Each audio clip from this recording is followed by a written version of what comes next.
will definitely do some, only some, induction techniques, ones that are not on the DVDs that you've got.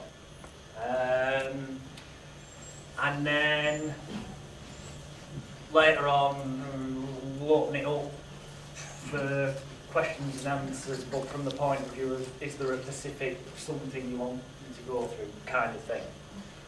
Any other boring stuff before we start? No, the only other thing is at the end of the lunch break, which obviously will be 2:30, so about 2:20, you'll have a 10-minute opportunity then, and then have the opportunity this afternoon to get your raffle tickets off Tim, who's not here.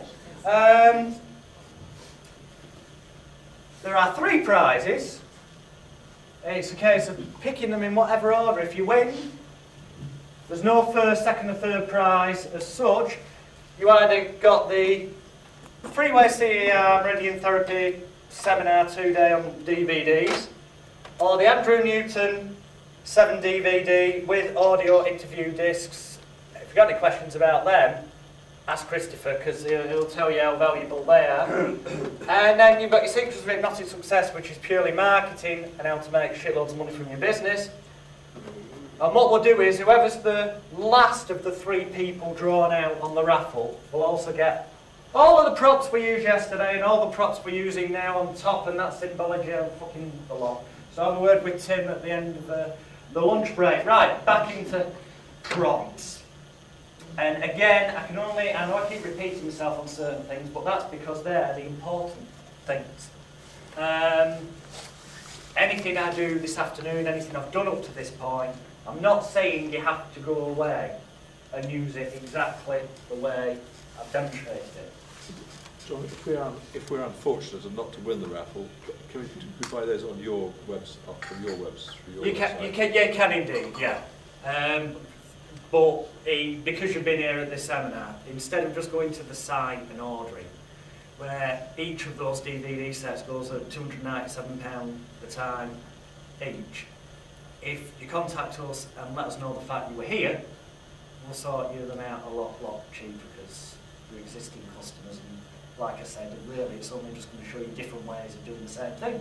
Because whatever technique you're using is just a different way of utilising the principles of creating a time, a place, an environment that feels right for the client to make that change. So we're going to try 1 or 2 more of these things. Some of the stuff we're going to do now, to be honest, it would be far more effective used with children. Because children have got naturally much better imaginations than we have. That's why, you're imaginary friends, and all that, and that gets kind of conditioned out of most of us adults. So these kind of work a bit better with kids, because otherwise the first of the techniques could seem a bit condescending to an adult. But you'll have to bear with me, because I'm going to have to use one of you, because we haven't got any kids here. So come on, who's going to volunteer so I don't have to pick on you? Oh, it's all went quiet. I'll volunteer. All right, take a seat. Give him a round of applause. Very brave, man.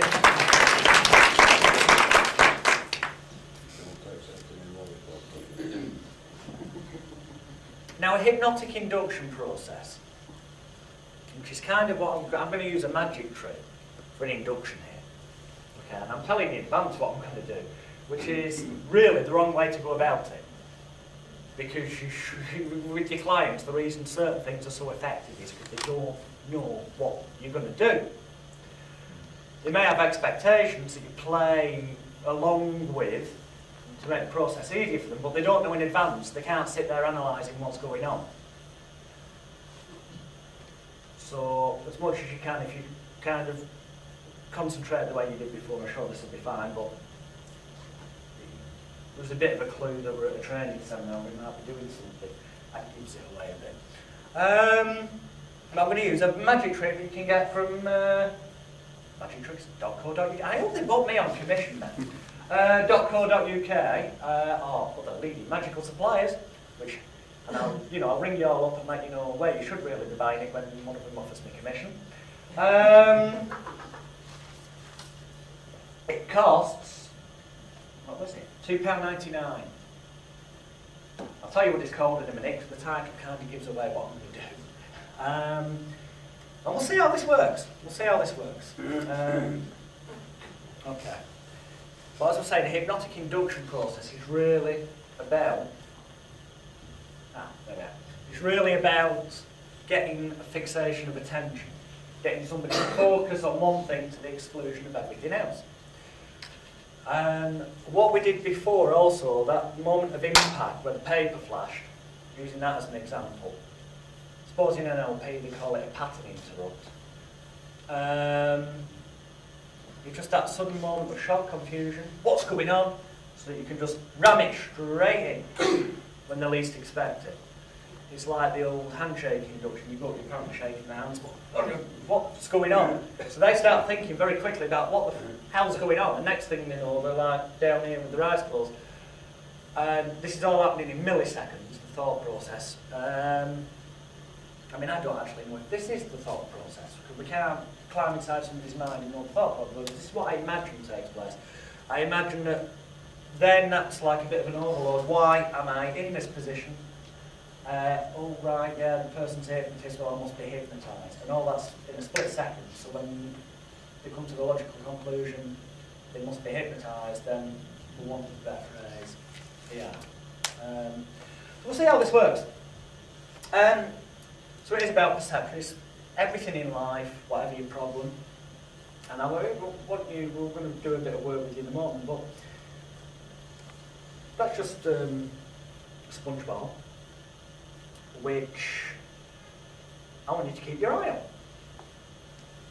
Whether I leave it in your hand, or if I take it away, I want you to keep your eye on the sponge ball.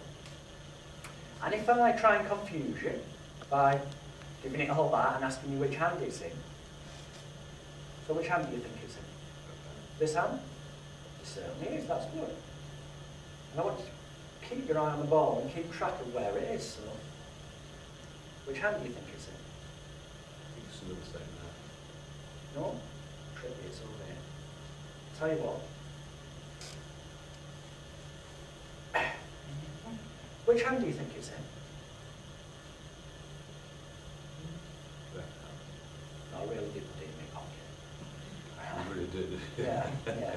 See, sometimes things aren't what they appear. We'll try it. We'll do it again this time. We'll take it, we'll push it in that hand. We'll really try and make it difficult for you. Right? Got to keep your eye on the red ball. Where do you think the red ball is? Which hand do you think it's in? Well, I'm guessing. I think it's in that. You think it's in this hand?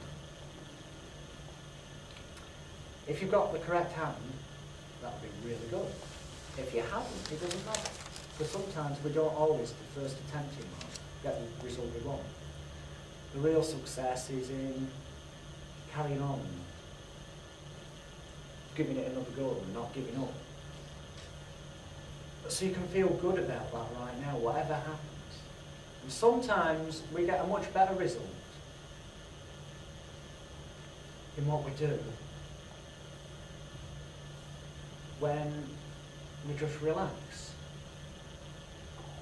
And sometimes you chose this hand.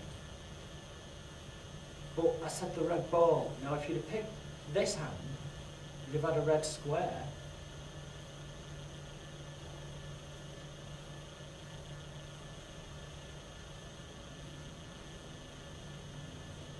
And if you'd have picked this hand, you would have had a black ball. If reality can change as quickly as that in life, I just want you to squeeze tight on that. Just let all the stresses, tensions, worries, fears and apprehensions of days and weeks gone by go from your mind, down your arm, into your hand, into that ball. Squeeze away all those worries. If you do, take a nice deep breath in Just lower your hand down and you squeeze all that stress and tension and worries and fears and apprehensions away into your hand. Just let your heavy eyes start to close down now, all the little muscles getting so tight as you look in your hand, feeling so good, feeling so relaxed. Lower your hand down, the more lower your hand down, the quicker, the more rapidly that your eyes get heavy and tired. So much easier just to let your eyes close, to lower your hand down. In fact, as your hand lowers down now, you can just allow yourself to relax to a point where your eyes get heavier and it's so much easier to keep them closed. That's wonderful. And now just allow all that stress and tension and worry to leave your mind and leave your body now. And as you do, you notice that all those negative feelings of the past connected to whatever issues, concerns, complaints, worries, fears or apprehensions that you may be thinking about right now, I want you to imagine in your mind's eye as you relax more completely with every breath that you take, every noise that you hear and every word that I say from this moment forward, and just acting as a sign and a signal to relax more completely, each and every muscle in your body, from the tips of your toes to the tips of your fingers becoming so loose, so relaxed. Imagine in your mind a place where you feel safe, calm and secure, and as you do, you notice all the tension starts to leave your mind, connecting these issues of the past, and starts to travel down your arm. Imagine it travelling down your arm. And when you feel that all those worries and fears, apprehensions and concerns of the past have left your mind and body and gone down to your hand, I want you to squeeze them into the sponge bowl. Squeeze them in so they'll soak in like a liquid of emotion, draining away in your mind in a positive way. And when you've squeezed that into the sponge bowl so that you've safely, calmly and confidently removed from your life those things that once troubled you, worried you or concerned you in the past, then you no longer need that all. So you'll find that you'll just be able to relax to such a point that you can let go of what once bothered you in the past. You can actually allow yourself in a few moments just to let go of the ball. As you do, it's a sign and a signal that your life will improve in so many wonderful ways. Just take a few moments within yourself, in your special place, to let whatever issues, maybe just one or at most 2 or 3,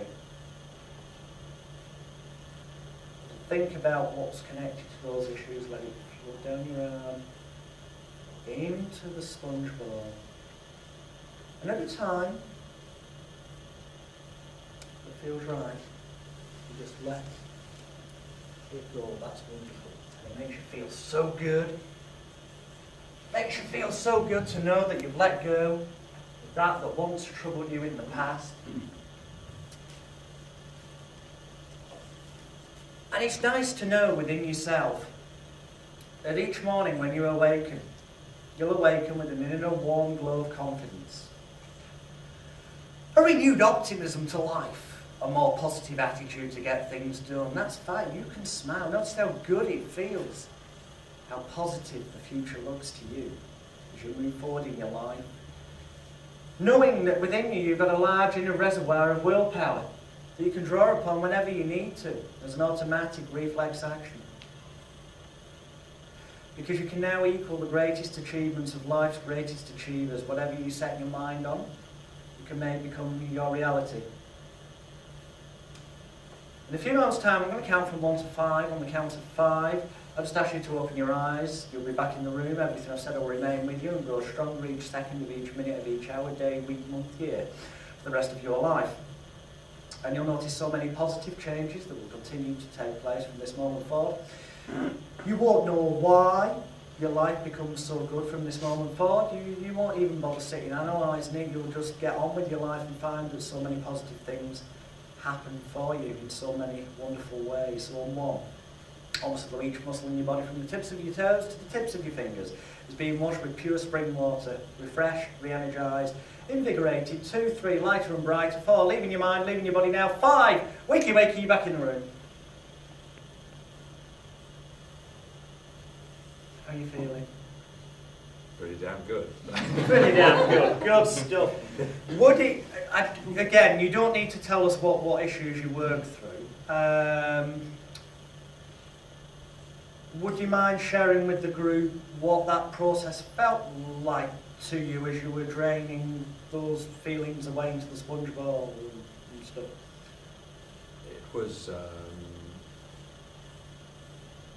well, you were talking me through it, and basically, as you were talking me through it, I was using my imagination to envisage what you were suggesting actually happening.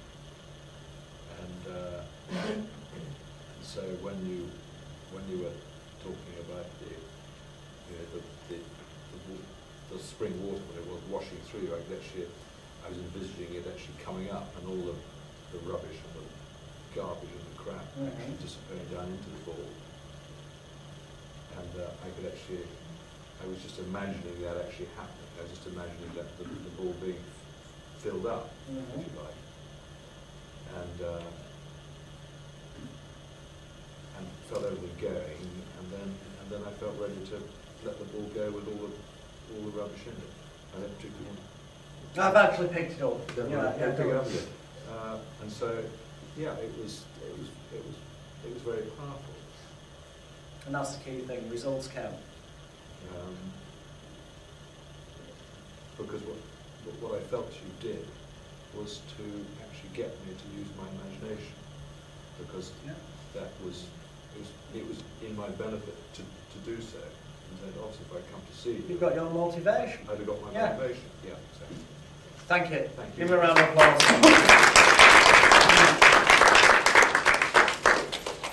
Okay. Right.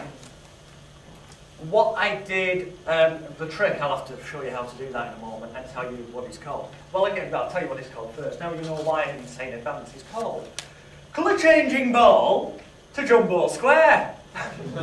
So it would have given it away a little bit if I'd have said that in advance. Right. What was the point of what I just did? Well, obviously to get a result. You put that much better than me, actually, to be honest with what that was all about. And to do it in a way that I find quite entertaining, so that it doesn't bore me fucking stupid while I'm doing the therapy. And in a way that's just that little bit unusual enough that the client probably, highly likely, won't have encountered or read about or seen on TV somebody doing this. So they won't be in a position to prejudge what's going to happen. The things they can prejudge, like the perception of what a hypnotist is, you obviously go with what their preconceived ideas are. But being able to add something in that they can't have a preconceived idea about means they can't prejudge it, so they haven't got a bloody clue or idea what's going to go on and take place. And because they can't analyse it with any expectation of what they were expecting, they can't be sat there thinking, is this, why is it not doing it, why is this not happening? They can't not tie in with their expectation because they haven't previously got one. Which means that it's easier for you to get the result because the mind is on one thing only, which is what they're motivated to achieve, whatever the issue is. No, we keep talking issue. I'm doing that here because I don't think it's right for people to be talking personally about the particular issues. Some people, for example Barry, with people's consent and cooperation, actually have people working through their issues, really working through them. Very wonderful technique. It's just my style. But on a one-to-one basis, on occasion, it may be appropriate to actually ask for a bit more detail. So you can make your suggestions that you're going to anchor to the idea of squeezing into the sponge ball or whatever, that bit more specific. Paint a picture with your words, so it becomes even more personal to them. Now, most of it will have been fairly self-explanatory, I hope, from the point of view of there was obviously future pacing there. Notice how good you feel, disassociation, the past, the things we've already talked about. So we'll go to the tray. It's £2.99 at the moment. Comes in a nice box like that. I think they'll charge you about 50p for postage. You get this square, which has got an hole in the bottom. You take the black one,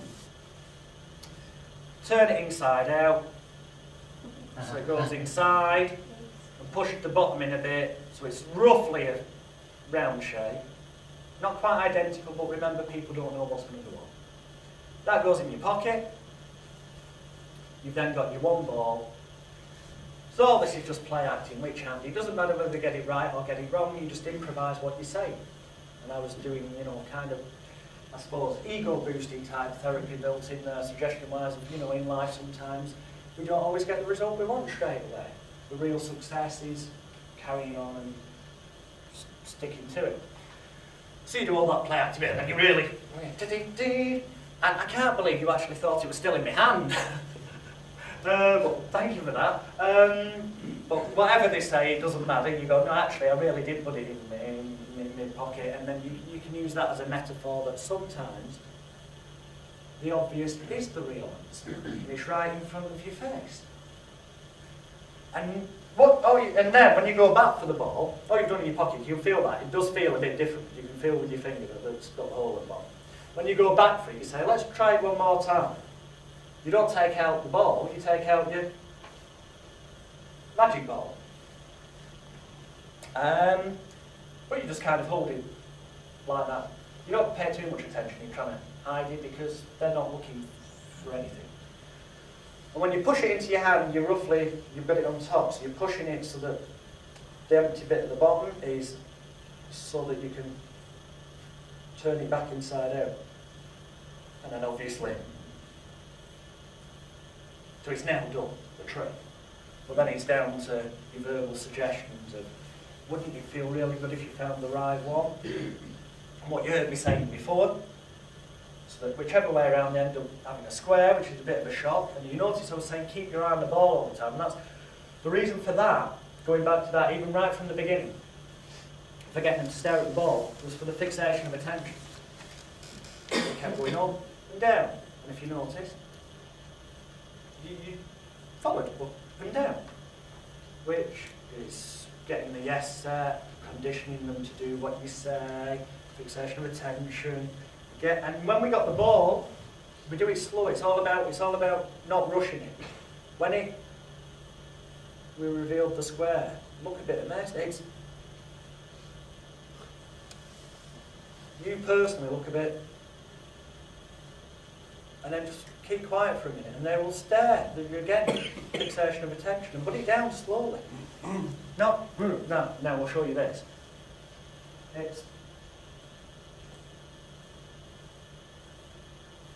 So the fixation of attention is there again, like if you're staring at the point on the ceiling. And then you're going to have to break that by coming in with your hand to reveal the black ball. But again, you've got fixation of attention, and then you get them to put it in the hand and do the squeezing. So the squeezing is physical. You genuinely, if you squeeze your hand like that, you can feel it. It's like, it's stressful if you kept doing it for a while. But when you release that pressure, it feels good. So, squeeze it in, that's brilliant. And you lower your hand, just letting your eyes. So fixation of attention now on the hand. And it's similar to the finger stare induction that's on the No Such Thing as Hypnosis DVDs, in so much as that by the point of their hand getting down to here, they're naturally at a point where their eyes have got to go to a point where they're nearly shut anyway. So it's a lot easier for them when you say, and now just close your eyes, for them to do that. And then getting them to visualise, which is just the way you described it before is much better way of explaining it than I'm about to. It's visualisation. Whatever the problems, or if you know what specifically are, obviously you've mentioned them. Imagine it as though it's flooding down from your mind, your body, down your arm, into the ball, and squeeze it into the ball. So again, it's just like a big metaphor. And eventually, you can just let go of it all. I didn't tell you when to drop it, I said at a time that feels right for you. And then suddenly out of the blue, the ball drop.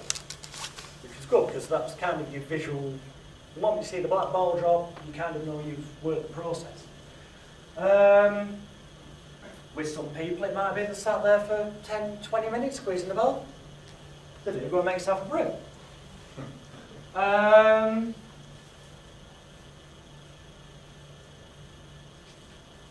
It doesn't matter, well, within the constraints of whatever length of time you're allocating for your session. It doesn't matter. Could be one problem, then another one, another one, another one. That keeps squeezing the ball. But when it comes to the dropping it bit, the metaphor there is just let it go. Just let it go. Now, they're consciously thinking you mean the ball. When you're ready to start drop the ball. But at an unconscious level, it's a metaphor for let go of the problem completely, permanently. So, you know, that's kind of, I think, on that particular process, all I need to say, unless anyone's got any questions, is that, yeah. It's just actually the fact that he chose the hand with the square in it. Yeah. What would you do if he chose the hand with the black ball in it first time, rather than the square? Good question. Would you use the square or just throw it away? Whatever turns you on. I'd either just do it the other way around. It doesn't matter, at the end of the day, it's still squeezing the square. Or I'd reveal the ball, but keep it there so fixated on it, then reveal the square, but the square down so they stay fixated on the black ball and give them the ball. Whatever works best for you. Right. It's mainly just a tool, a metaphor, a fixation point. Right. And so that they can squeeze the metaphor thing. And all these props that keep moving across as I've used them. Remember, third ticket drawn out gets them all, saves you buying them. Right, next. Just a question, Jonathan. Yeah. Could use that for anything? Weight loss?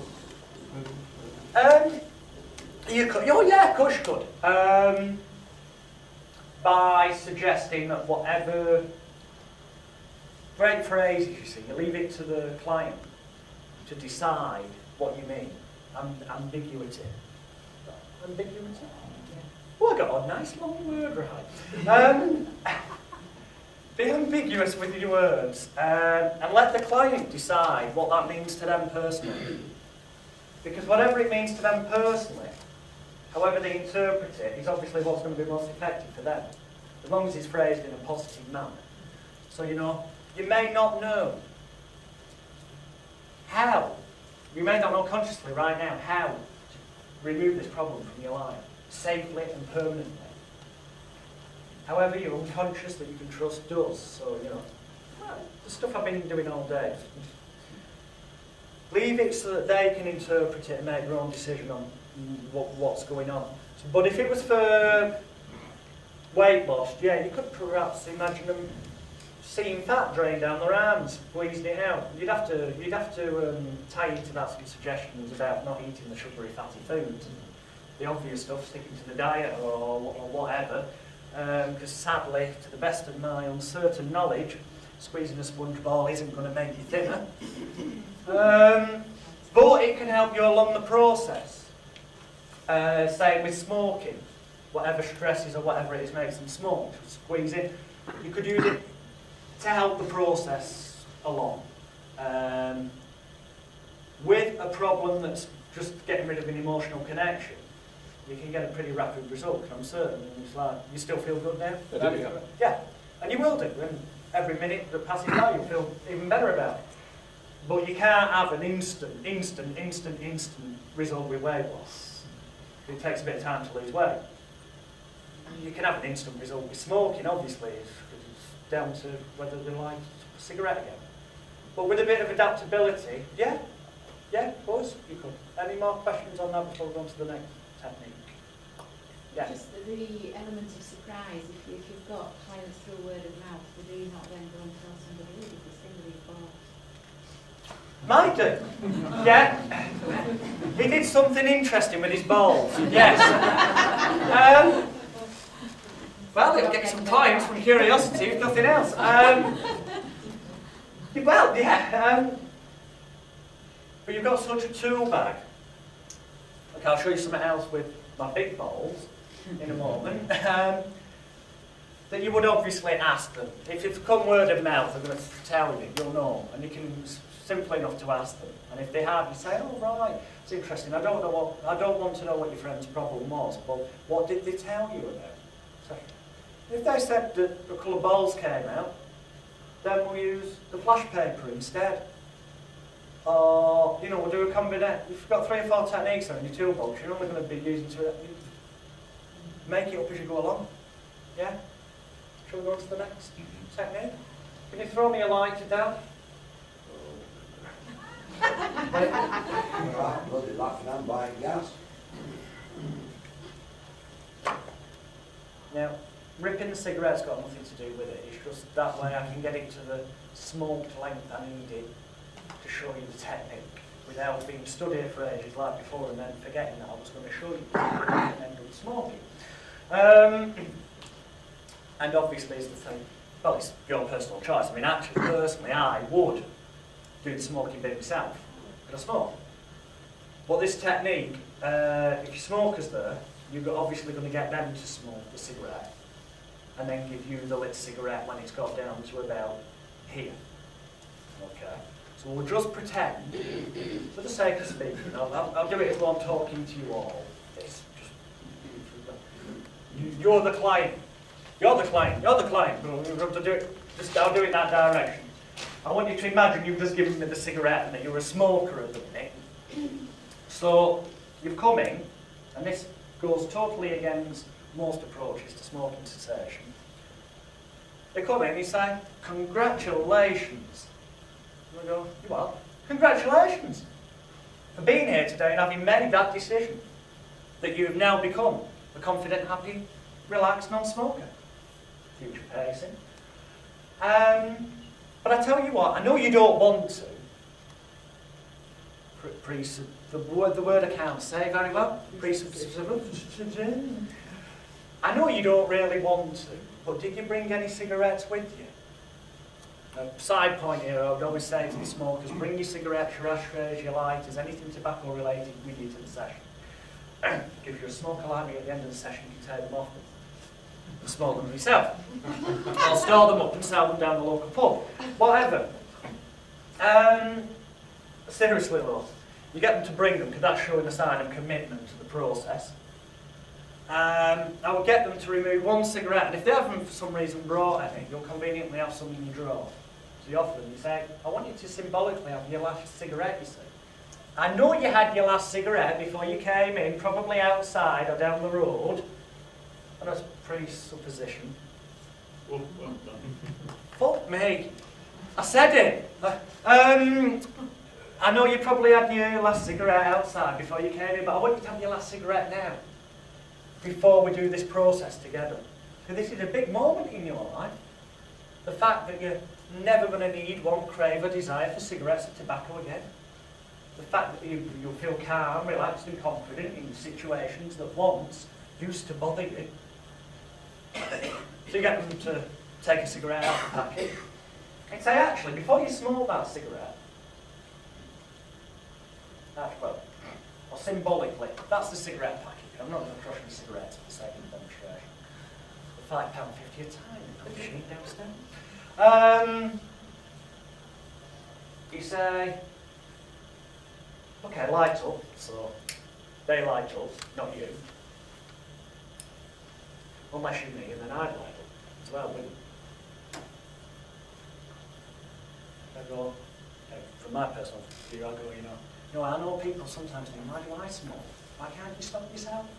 And the answer is, of course I can, but I don't want to. The difference between me and you is that you made that intelligent decision, praising the ego, to be the confident, happy, healthy, relaxed non-smoker. And that's cool. So they're smoking away, you do your bit of rapport building with them, throwing in the odd, in Medicommand, you know, you will feel so much better and all that. When it gets to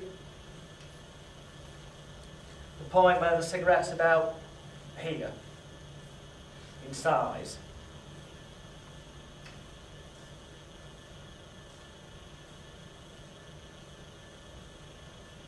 you let them choose a coloured handkerchief.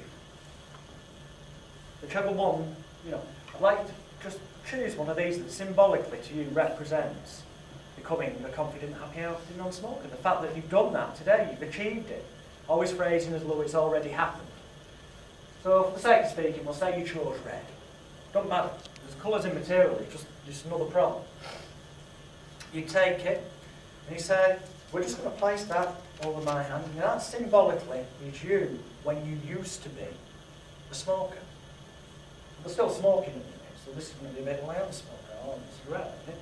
So it's going to be a bit weird, you say, but that problem goes deep into your past. Metaphor, pushing it into the hand. You say, actually, can I take that cigarette off you now that you've made that decision? Because you've made that decision, haven't you? That from this moment forward, you're a confident, happy, healthy, relaxed, non-smoker?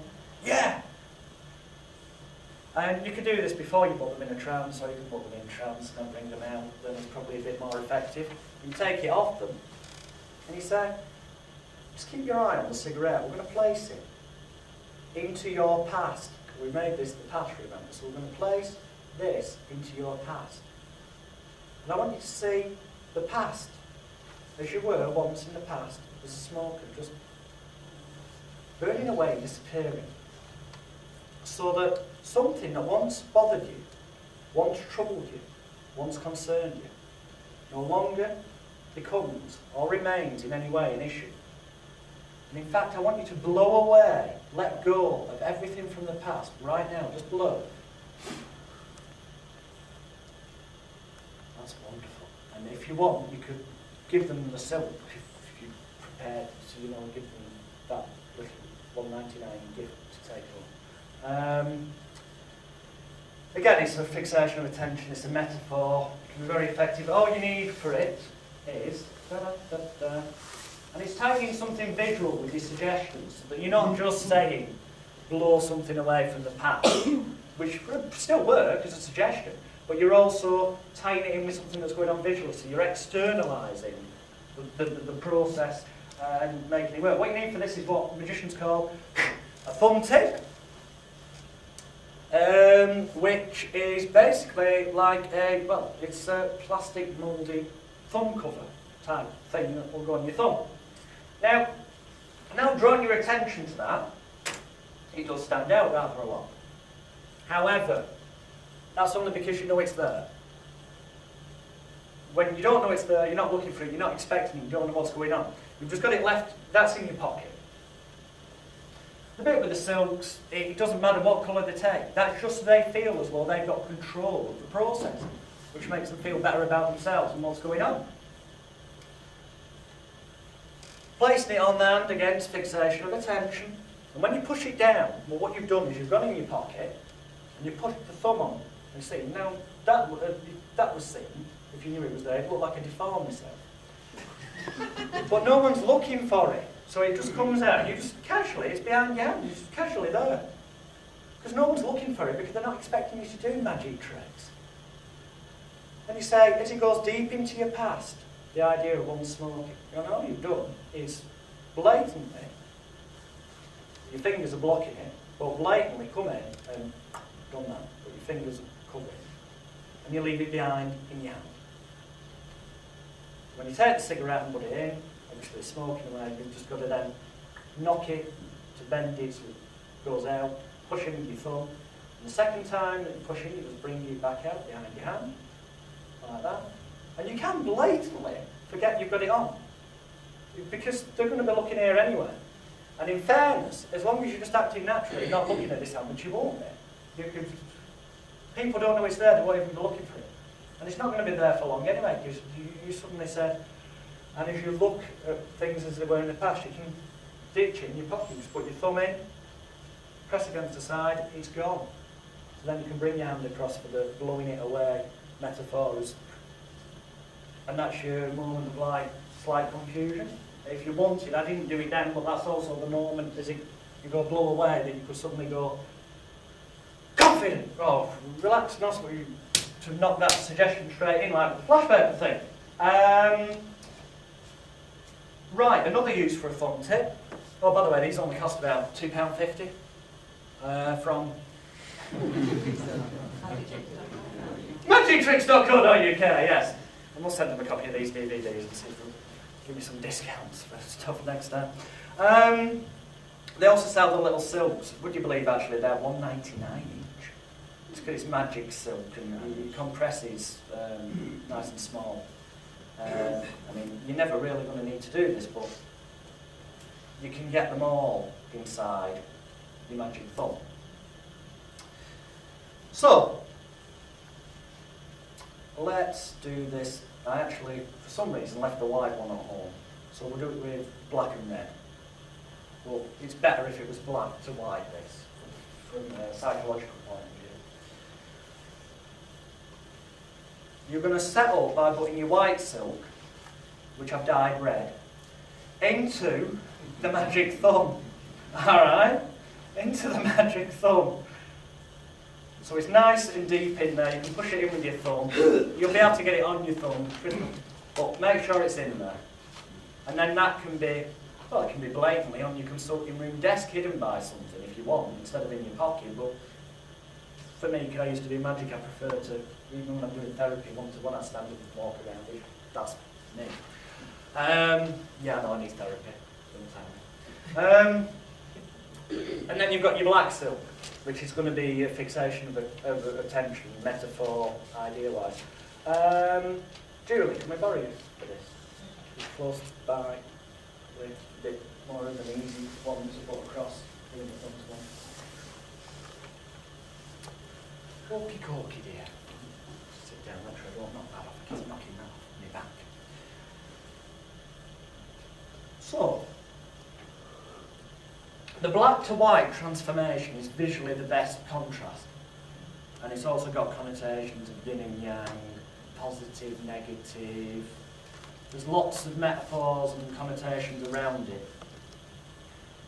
But we're also going to use, just because we've got one, a blue silk as well.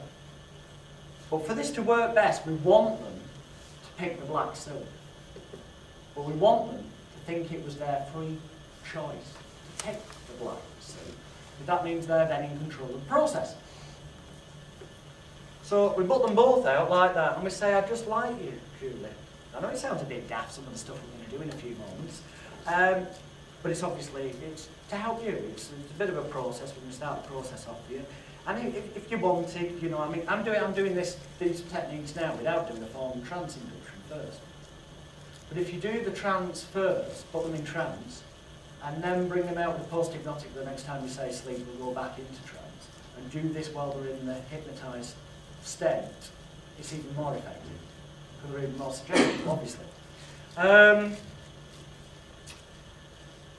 So, it's going to sound a little bit daftish, surely, but I'd like you to pick whichever colour of silk. It's up to you which one you'd like to pick. That one now, obviously now she's got the black.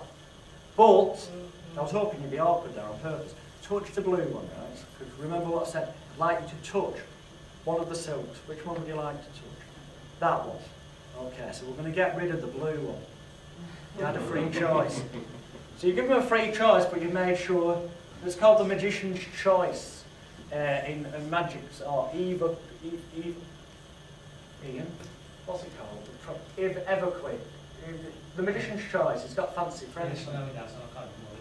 Everquick, or Everquick, or something like that. Magician's choice in simple terms, okay? So basically, and you could do, it doesn't, if you want, I mean this is, keep it simple, because this is therapy, not a magic show. You only need to offer them a choice between two, and make sure they end up with the black one. If it was a magic show, we could have 3 of the bloody things there and say, put 2 fingers out and touch 2. So purposely, just so we can demonstrate, will you touch any 2 of the coloured silks that you want? That one and that one. Okay, that's brilliant. So we're going to get rid of the blue one. And we're going to do this a little bit different. So we've got the green and the black left. Will you just touch one of them? In fact, pick up one of them. Now, as it happens, you picked up the black, so we get rid of the green. Doesn't matter how many you're using, it's called the magician's choice, and you can make sure. And you can use that in conjunction with kind of the techniques we learned yesterday morning. So anyway, now they've got the black silk. The reason behind that being because when it becomes a white silk, the contrast is so much better. White has connections of purity and goodness, and all those psychological connotations connected to the colour white. Black can have connotations of evil, the dark side. There's all these metaphors built in with the colours if you want to throw them in as well. So, Julie, what I'd like you to do, you've chosen the black one, you had free choice. You're emphasising that because then you're in control of the process. So you've chosen the black one. I know it sounds a bit daft, but in terms of this issue, problem that we're going to work through today, if it was a black silk like that we've got in your hand right now, how big would that silk be in relation to the way that the problem affects you? Would it be bigger than that, smaller than that, same size? About the same size. And in terms of thickness, would it be nice and soft like that, silk? Would it be cotton? Would it be thicker material? What would it be? You have thicker material. It'd be about that size, but it'd be thicker material, yeah? Okay. Obviously, we know it's black because you have the choice of that colour. If you'd got rid of the problem though, and it was to be gone permanently, safely, forever from your mind and your life in a positive way, I don't think it'd still be black, would it, the silk? It'd be cloth, because that black represents all those worries, fears and apprehensions connected, surrounding the issue as it has been in the past. So, I just want you to kind of close your eyes and imagine, close your eyes, or if they're in trance, sleep, and just imagine, and this is beautiful now, because they've got their eyes closed and you're doing it one-to-one. You don't have to be sneaky getting your thumb tip out, because they're not looking. You can just, right? Somebody on your thumb. I just want you to imagine in your mind's eye, being able to wash all the negativity out of that issue that's now, connected to that silk. And a bit similar to the sponge bowl, as you can tell them, it's draining down from the mind into the silk. So imagine that draining down from your mind into the silk. I'm just doing this bit, this is just for demonstration purposes. But I want you to imagine now in your mind's eye, washing it, being able to remove all the negativity and all the things that once bothered you in the past concerning this issue. I want you to imagine being able to remove them from your life safely, permanently and rapidly, right here, right now. Just by washing that silk and washing away all the negativity. So that in your mind's eye you start to see that silk turning white. As the blackness, the darkness, and the negativity connected to what once bothered you in the past washes away in your mind from the silk. I want you to see it starting to become white. And just take a few moments now for yourself to allow yourself here and now to know that this change is taking place within you. And I want you to notice how good it makes you feel within yourself as you see that silk in your mind's eye becoming white. And the whiter it gets, notice how much better that makes you feel. How each nerve, muscle, fibre in your body feels so good. And when the silks become white, then I'd like you to, if you please would, just let me know by nodding your head.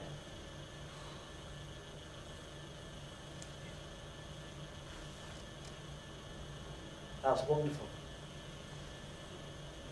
And at a time that feels right for you, Julie, at a time you know that that problem, the way you once perceived it in the past when it bothered you, when you know that that's permanently and safely left your mind and body, right now,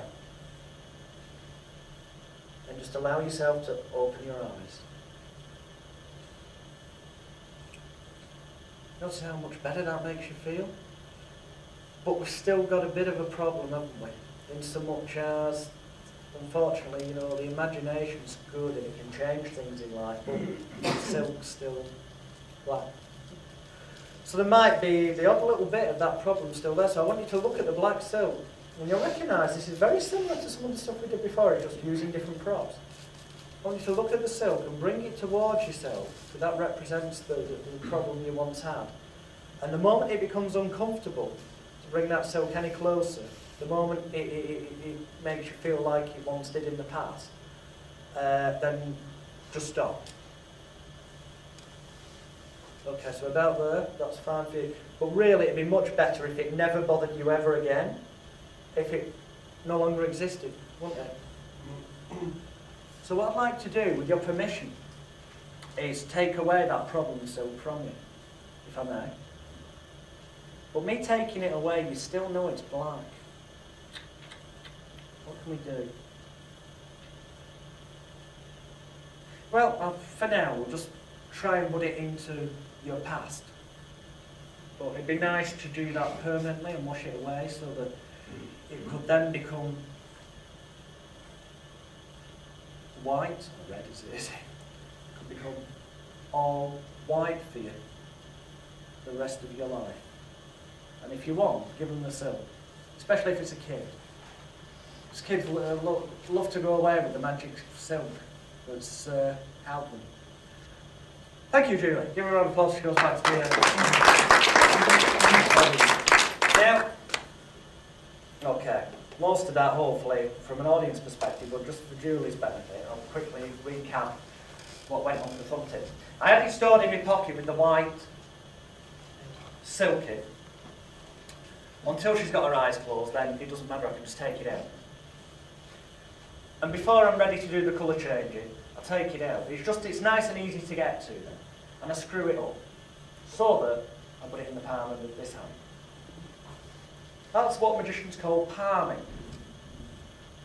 You then take your thumb tip, don't matter which way around, but if you do it so that the thumbnail's against your palm and you put it on the right way around, you won't look deformed. Just a matter of personal pride.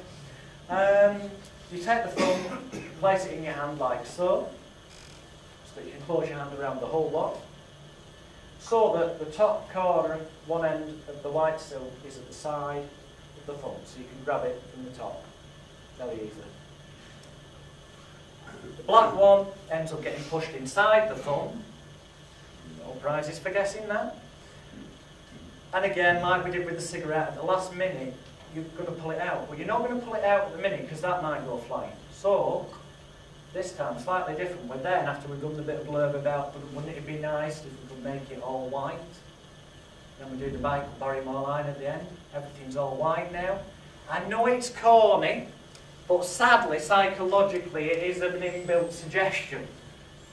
You then pull out your white silk, reasonably slowly and smoothly, so that you're getting that fixation of attention thing. And there's two ways of doing this then. You can either hand them the silk and leave your hand in a nice, casual, calm, relaxed, normal, non-suspicious manner like that, which is probably not a good idea. Or, as you give them the silk and they're looking at that and they take it off you, that instant just calmly come across and put your thumb tip back on and get rid of it. But again, that can be spotted. Or buy a copy of these DVDs so you can watch a number of times what I'm about to show you and learn it at home. And that is your practice, that as you get to the point of taking, I'll show you the back view.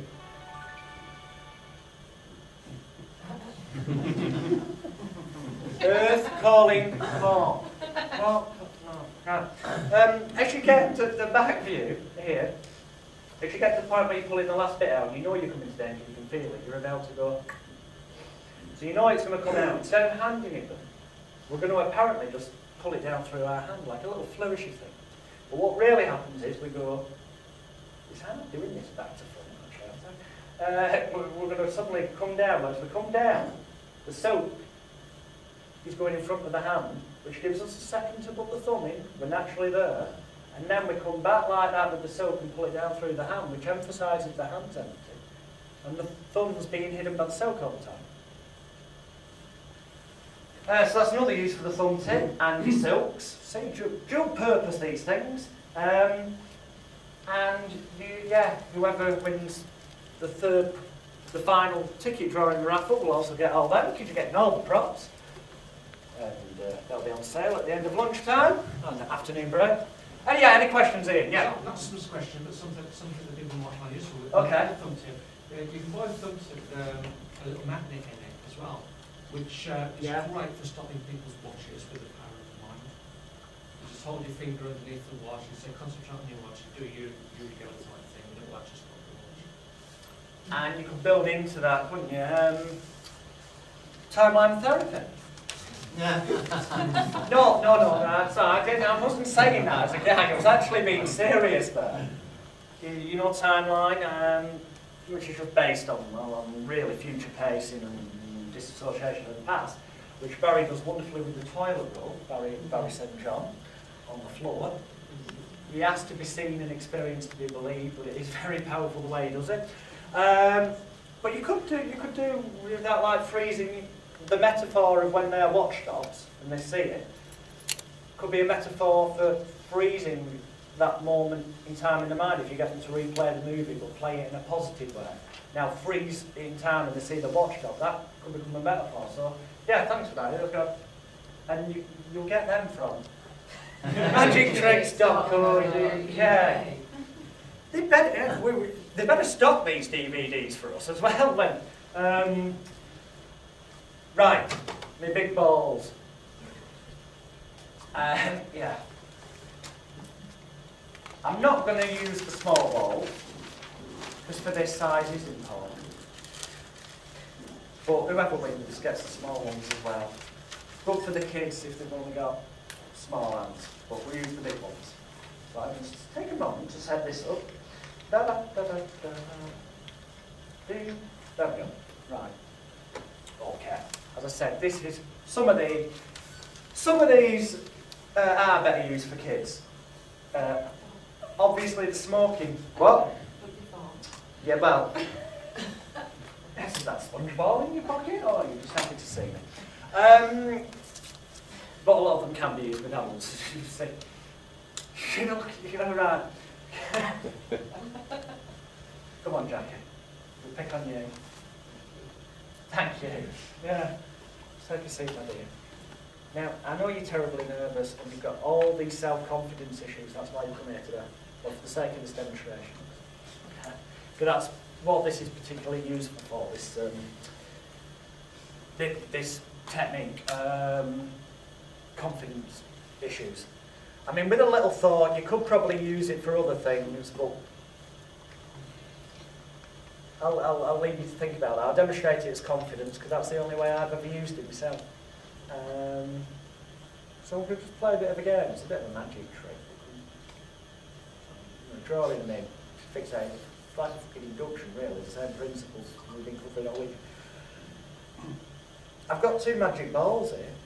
Now don't worry, kids, don't start laughing. They don't make the jokes up that adults do. Alright? And whatever's the latest in kids thing at the time, if it's Teletubbies or whatever, you say, I actually got sent these from the BBC. They were Dinky Winky and Lila's footballs. I know it sounds really off its fucking head, but talk in the kids' terms is the point I'm trying to say here. Get into their worlds. Don't, because then you mess around with the reality of it. Now, each of those, I was told by, what is the big kids thing at the minute? Kids character.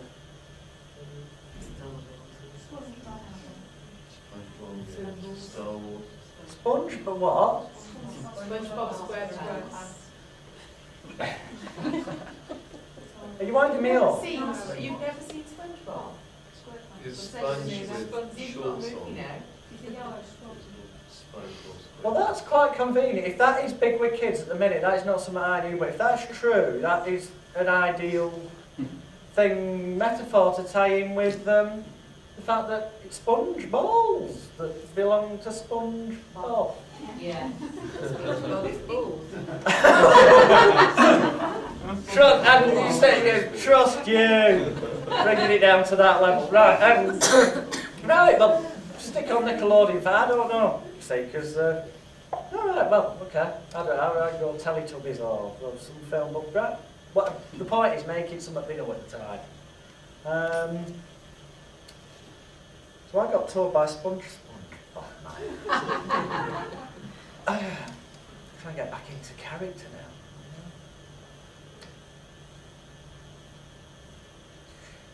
I'm gonna collapse now. No. So Sponge.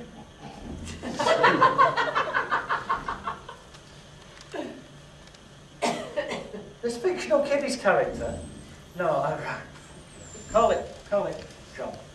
If I say SpongeBob now, I am gonna laugh.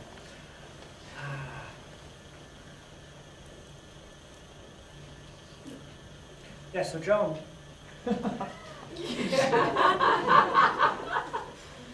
I might laugh during this. You wouldn't do this with the client, you understand, the laughing bit. But you'll get the point of the metaphor that is the process. Yeah, he, the one that cannot be named, gave me these, and he said that when he was playing with that one, on its own. No, you're an adult. The kids don't. Kids don't interpret it that way. I'm telling you, they don't. Right? You're group. I thought yesterday, you know, being all so prim and proper, the lot of you know. We know what the level is now. The kids don't make up ball jokes. Right? And if they do, then use some other prop on them, because they obviously need therapy. You know, contact social services if that happens. Right, try again. Yeah, apparently when he played...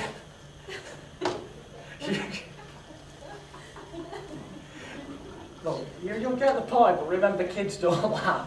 I've got a big feeling that when you use this the first time, you might find it quite hard to stop yourself laughing, because you'll find you may remember what happened today, but no, you won't.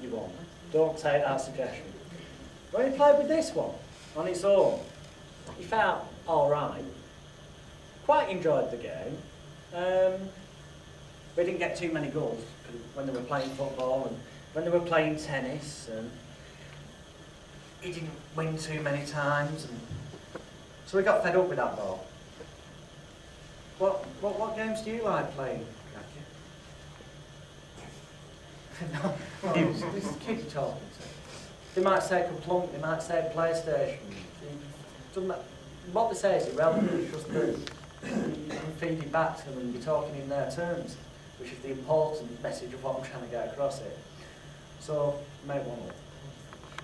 Oh, any particular game? Oh, Tomb Raider? Yeah? Right. Well, she can take control of things, can't she? Really can. And you know, make them happen. Never seems scared of anything. You see where we're going with this?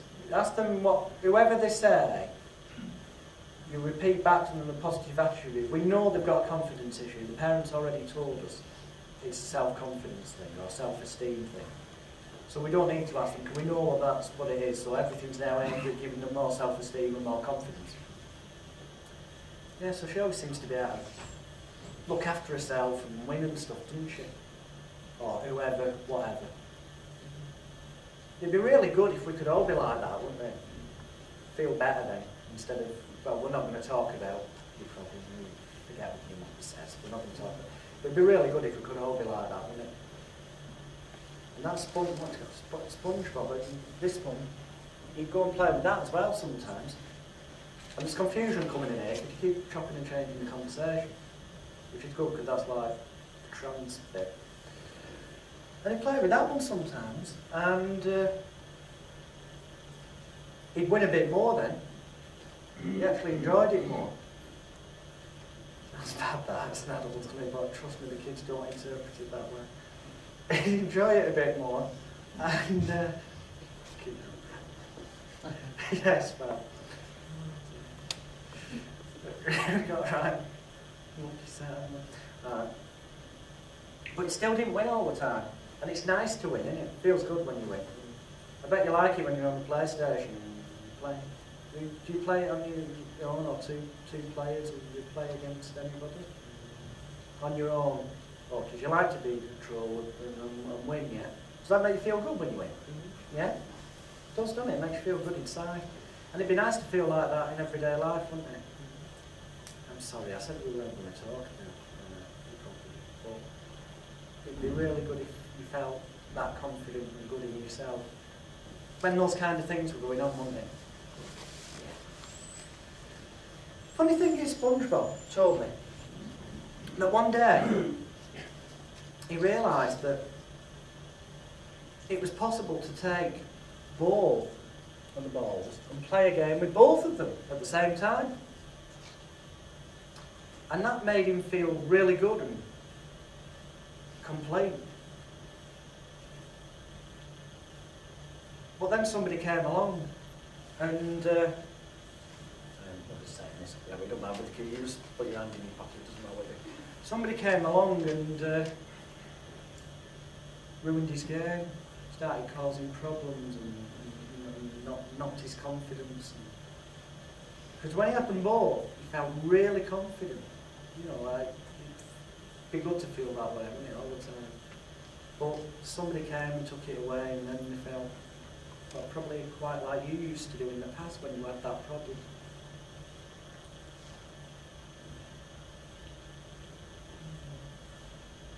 The pauses were on purpose. You look like you're thinking about something. You know, it just makes them think, what are you thinking about? So it's more fixation.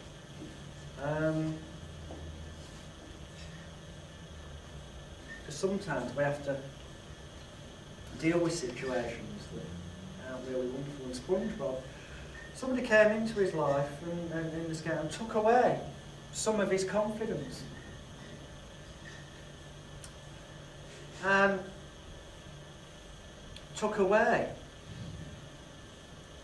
some of his magical, you know when you're playing Warcraft on the PlayStation, it feels really good. Somebody came along and took away some of that. In fact, I think it was half of it. That half there. You keep hold of that half, Jack. You keep tight hold. That's wonderful.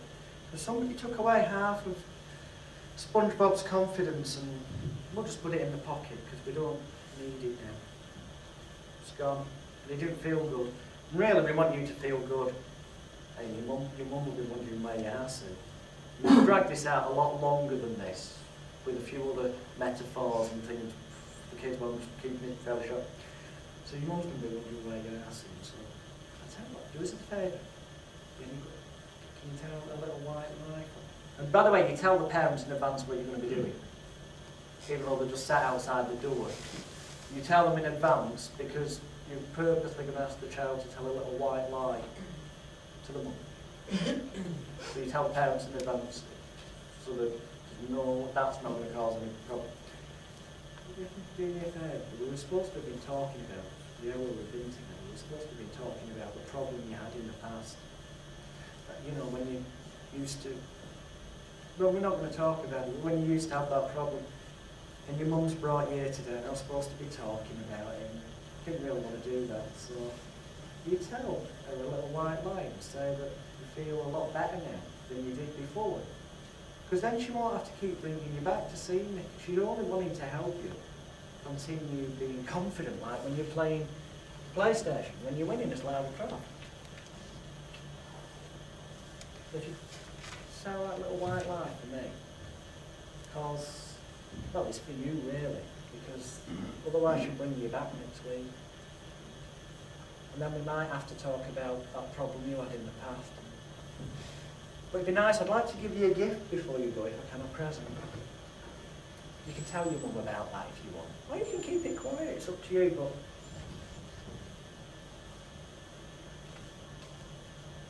SpongeBob, one day, this person who'd taken away half of his confidence and removed it, realised that they'd done wrong. And they'd done it at the time without thinking. They hadn't realised that SpongeBob was going to get upset. Sometimes people do things like that, they're not thinking. But we shouldn't let that hold us back, we shouldn't let it upset us. And I don't want to talk about the problem you had in the past, I promise I won't. But before you go back to your mum, it has a happy ending, this story. SpongeBob, one day, he realised he learned the magic words. And magic words had enabled him to change his life, and get his confidence back, get back that had once been taken away, that was now replaced.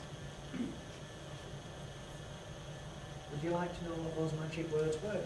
Because, you know, it could be that when you use those magic words yourself, when you're in situations like those that used to bother you in the past, if you were to say these magic words in your own mind 3 times, could be that it makes you feel really good and much better. Will you give it a try? You'll notice at the time how much better it makes you feel. Right, the magic words. Don't tell too many people. The magic words. Abracadabra. You say that 3 times in your mind, it'll make you feel so much better at the time, and you'll notice that it'll be easy, because then Mum won't have to be bringing you back to me or other people to talk about what used to go on in the past. So, right, say abracadabra. You know what happened when SpongeBob learned these magic words? And he said them 3 times to himself in a situation that once used to bother him. He got all his confidence back. He felt really good. And it was like winning at the PlayStation. You know, when you're playing Lara Croft, it feels really good. I ended up feeling whole in every way and feeling really good and confident. And everything came back into his life. And Jackie, open your hand. Wow, you've done it. You made it all. It's back. You've got it back. And you can carry on with that kind of metaphor. Thank you, Jackie. Give her a round of applause for playing that. So X-ratedly. Yeah. Oh crap, is it nearly lunchtime? Alright, bloody hell. Right, the big balls, again, are available from magictricks.co.uk. They will also be going to the person who gets the 3rd ticket drawn out of the raffle, along with all the other props, whichever DVD set they choose to get. There's no surprise if you have 3 of them, not 2. I think you might possibly have worked that one out. But it doesn't matter. Even if you did do this on Elves and slightly reworded it, but you know, I wouldn't have, never again will I be able to do this without laughing, to be honest. Now I could, so I'll get some therapy for that, you're right. You have one of them in your pocket. And I actually had it in the wrong pocket, so it became a bit awkward, that one. So I put it in the wrong pocket on purpose. If you're right-handed, it should be in your right pocket, really. And you got your 2. What I was saying was obviously use of metaphor, anchoring, getting into that person's world, the child using things that are familiar to them. which is kind of also giving them some control over the situation. Giving them the respect of a miniature adult, instead of a child by when they've said something, being quiet for a bit and looking like I'm thinking about it, making them feel important. All these things are part of the process that are they're far more helpful than words. You can't really put it into words. It's seeing the results that count. So what I was saying in the metaphor and all that you heard, and it's very similar to all the other processes we were doing. So I'm not going to repeat that, it's down to the trick. Well, basically it's as simple as a convenient point you get in your hand, screwed up, hidden, palmed in a natural position, your sponge ball. And when you get to the point in the metaphor where you want to take away half of, it's simple mathematics, even really young kids can understand that that's complete set, that's half of it gone. As you're talking, you bring this hand up and this hand together. So the back view is literally that. So that you end up, you're not making a big magic trick point of it. Look, I've only got one ball. There is another gag there somewhere. But because they're not expecting a trick, so they're not looking for it. You just casually, as you're talking, bring your hand up. And you don't go, and look, this hand's empty like a magician man. You just carry on talking, you're not doing a trick. And then you can hold those two balls together like that, but squeeze. Even just casually, if you don't know that there's two there, as long as you keep them squeezed together, it looks like one. Which is what obviously gets pushed into your client's hand. So they've now got two in their hand. If you wanted to then use the other sponge ball therapy, draining it out into the balls, you could tie that in as well. It's part of the process, whatever feels right at the time. But the end result is that at the end, when you pocketed that and you do all your future pacing about, and then this happened to SpongeBob, magic stories, I believe they call it in NLP, you end up with the wow moment of you've done it. And with particularly young kids, it can be nice to give them the balls to take home. Now, you can get these in sets of 4, the big balls, for $2.99, I think. So you're going to lose 2 balls every time, which is equivalent to £1.50. It's not a huge investment.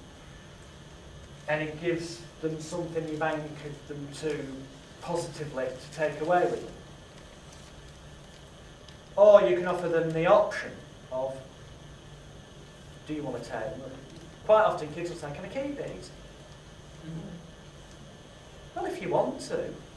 Yeah, because SpongeBob always, carried them around for a while. Afterwards, made him feel so much better. You can anchor it even more. On to the raffle prize table. Right. Well, we've got 7 minutes before lunch, so I can't really start doing anything that's going to be an awfully mega long process.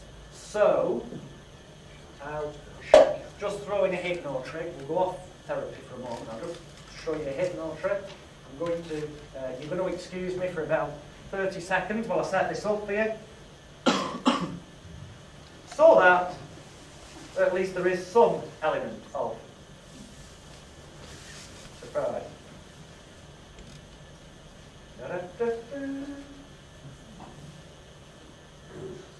Ah, ouch.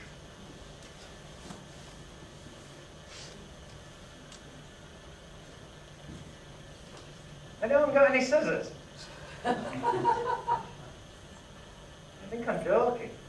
What have you done? No, I tried. Got it. Hello, it's me.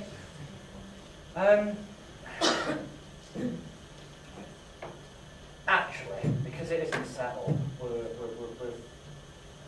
sponsorship, Fanta, Coca-Cola, please. Money? Don't know. Right, anyway. We're not going, I'll have to set it up in front of you. It's self-explanatory then, and we can get it done within 5 minutes.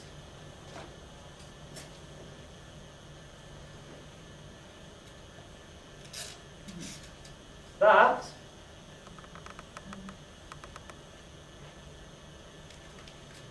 will go on the offer price table after.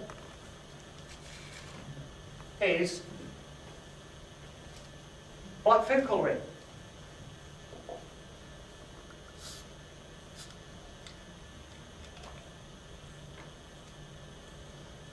At least I hope it is.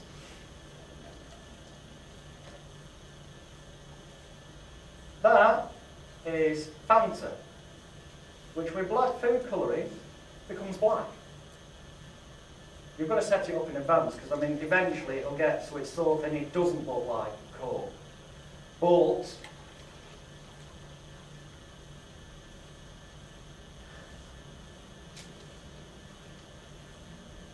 that's pretty strange, that, actually, because it looks like Coke, yeah? So when you mix your mixture up, give it a good stir, you would then get a bottle of Coke, empty it down the sink, and fill it up with your magical Coke mixture, so that it looks like a bottle of Coke. You would also have a duplicate bottle of Coke, that is a bottle of Coke, that's got about that much pop or whatever thing removed from it, so it looks like that's the one you're just about to pour it from. And what you would do is, you take the real Coca-Cola, I've done that the wrong way around, your fake bottle, the one with the orange, this in, the one that's got your Fanta in, is down to the point where it looks like half a thing's gone. So you start off with your genuine bottle of Coke, open it, thank you, open it, pour it out. I'm not going to pour it out the same amount because it's just for demonstrational purposes this. And you pass it round for people to taste. So just for the sake of it, have a taste. That's Coca-Cola, yeah? It's Coke, and you can pour a bit in separate cups with various people to confirm it, but they know it's Coke. Now, as you go, if you're doing it in a group, as you go and have them tasting it, you put your real Coke that's now got some removed back on the table behind something, just as though you casually left it there. It's out of sight. Behind that object is also your duplicate bottle of Coke that's only filled up to the level that would be left, but with your magical Coke liquid in. And the perception of this to the audience is, and it's guaranteed to work every time, and things that are guaranteed to work and made and then come to believe that your real suggestions are more powerful, the real Coke ends up tasting, or the fake Coke, only have a little sip because otherwise it's not mixed in properly. Like Fanta, yeah? Orange, which is pretty weird. And the whole audience get the perception that you change the taste buds, so does the person. And while you're having them test that, you can then take back off them and drink the rest of, so there's no evidence. You've left your dodgy bottle back behind the hidden object, so that if anyone later wants a drink, you can pull out the real one to give them, and they can test and say, well, it's real Coke, that's really weird. And people come to the conclusion of, bloody hell, you made this change, and you can, you know, anchor a lot of things to that. So on that note, we're going to have lunch. We'll be back in here at 2:30 prompt. At 2:25, Tim and me will be back from the pub across the road, yeah, the Vale, if anyone wants to join us. And the raffle tickets will be on sale, £5 a strip, 4 strips for a tenner. The prizes are all there, but as I say, the third ticket drawn out will also get, as well as a choice of which DVD set's left, all of the props that we've been using and that we'll carry on using after lunch. Thank you for your kind attention. I'll see you after you've had some grub.